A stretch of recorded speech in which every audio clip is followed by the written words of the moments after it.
दोस्तों, फिर हम डेली की तरह एक वीडियो लेकर के हाजिर हैं।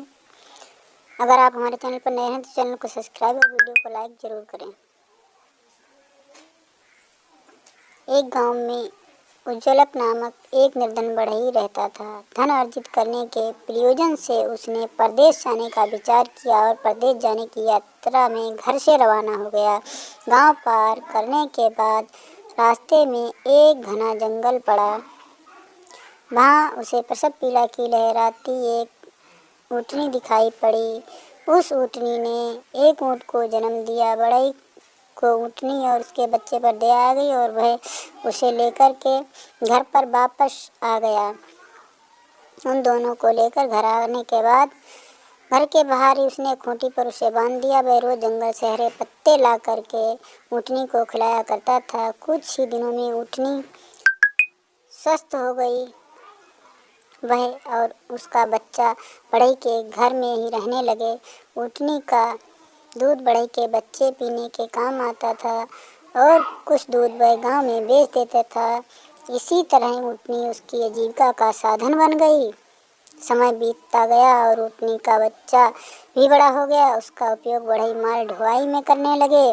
बढ़ई ने ऊँट के गले में एक घंटी भी बांध दी थी, जिससे ऊँट कहीं भी होता था तो उसे पता चल जाता था और उसे ढूंढने में आसान हो जाता था। कुछ वर्षों में बढ़ई ने कई ऊँट और ऊँटनियाँ खरीद लीं।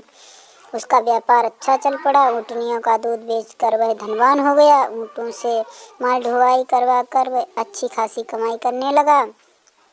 जब कुछ अच्छा धंधा चल रहा था, किंतु जिस ऊँट के गले में घंटी बंधी हुई थी वह स्वयं को दूसरे ऊँटों से श्रेष्ठ समझने लगा। जब सारे ऊँट जंगल में घास खाने के लिए दौड़ दौड़ जाते थे, वो अकेला अलग रहता था।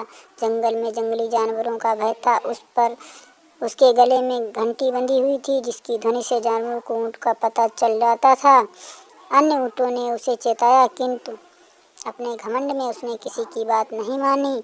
साथी सभी कहते थे कि तुम साथ रहो, साथ चलो, साथ खाओ, लेकिन वो नहीं मानता था। उसे घमंड था। ऊँट उसकी घंटी से जलते थे, इसीलिए वो सोच रहा था कि ये इसलिए कह रहे हैं।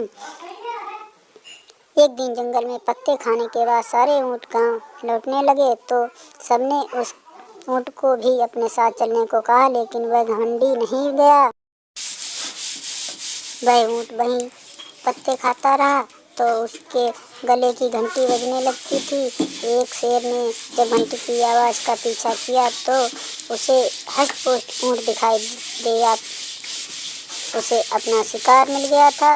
उसने ऊँट पर झपट्टा मारा और उसका काम तमाम कर दिया। तो इस कहानी से क्या सीख मिलती है, हमें कमेंट बॉक्स में बताएं। घमंड का सर नीचा होता है। वीडियो अच्छी लगी तो वीडियो को लाइक, चैनल को सब्सक्राइब।